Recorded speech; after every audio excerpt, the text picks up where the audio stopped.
So I'm John Stowell in Portland, Oregon, with my friend Sean McGowan near Denver.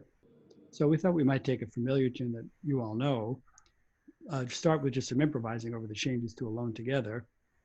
And then we're going to use that as a context to talk a little bit about some harmonic ideas. And also we're thinking about changing the meter. I think one way to challenge you in some interesting ways is to maybe try different keys for songs or different meters. So we're thinking we might also go through this as a Latin 3 a little later. But we'll start out just trading some courses in 4.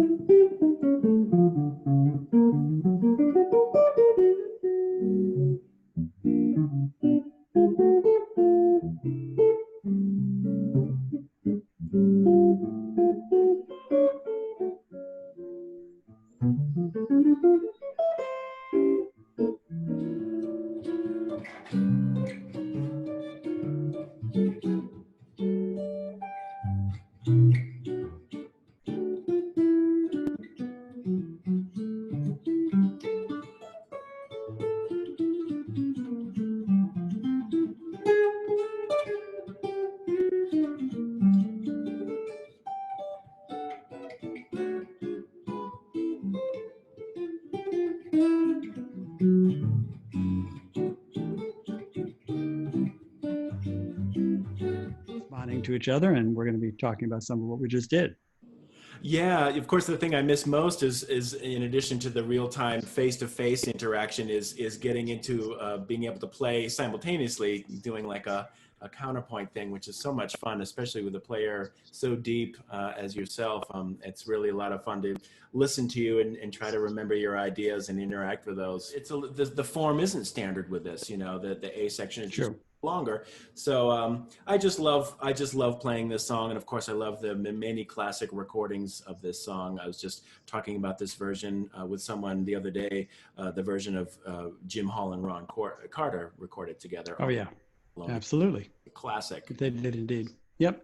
Yeah, let's talk a little bit. I want to get your take on this too, but you know, any song, standard specifically, the harmony that you work on this tune, of course, has broader applications. So initially, we could just talk about minor turnarounds. That's what the opening section is. So let me maybe walk through one or two that I would use, and I'd love to hear your take on this too. A few other things that I'll do, changing the harmony slightly. I might go from a 1 to my 6, and maybe I'll go to a flat 6 now.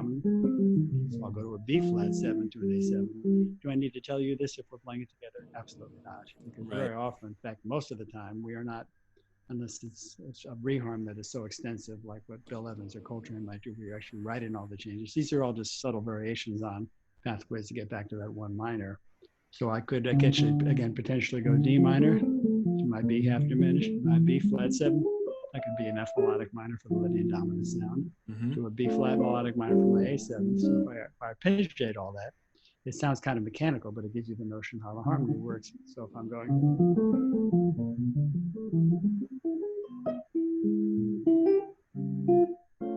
so there's one little take on a minor turnaround of the plot, obviously. I think of different levels or different layers of textures, and the harmonic changes and substitutions is one possible layer to think about. Another one would actually be like the density of the chord voicing that you actually play. Like once you have the tune in mind, are you going to make it kind of a lower voiced chord, a real thick, you know, earthy sounding chord, or is it going to be a chord with wider intervals, maybe just a chord partial, just 2 notes is all you need sometimes. So in my mind, in addition to thinking about reharmonization or chord subs, I'm thinking about those textural possibilities as well and what those might mean. And a lot of those you can get just by messing around with inversions too. So for example, you know, maybe if we want to have like this real, very lyrical kind of take on that, we could just have just a D open triad, D minor open triad. And then of course that gives you the soloist, or you if you're playing solo, a lot of room in terms of the interpretation of the 6, flat 6, majors, you know, 7, or you know, all of that's part of the bebop idiom, that freedom between the 5th and the octave. So maybe I'll add an open string, you know, and then to me, as soon as you introduce that B flat, that sounds like a blues type of thing, you know, and then, but maybe instead of the E diminished, or half diminished, you could do an inversion of that. The literal inversion would be like a G minor 6. So maybe we'll take out that 6 and just do like an open G minor triad. Maybe I'll add like another note to that, voicing like an 11. So now we have something that's got just a slightly different character. Maybe we have this, you know, and then,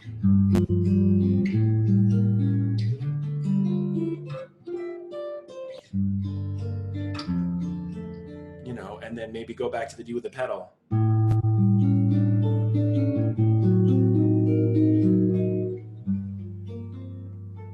Now, just thinking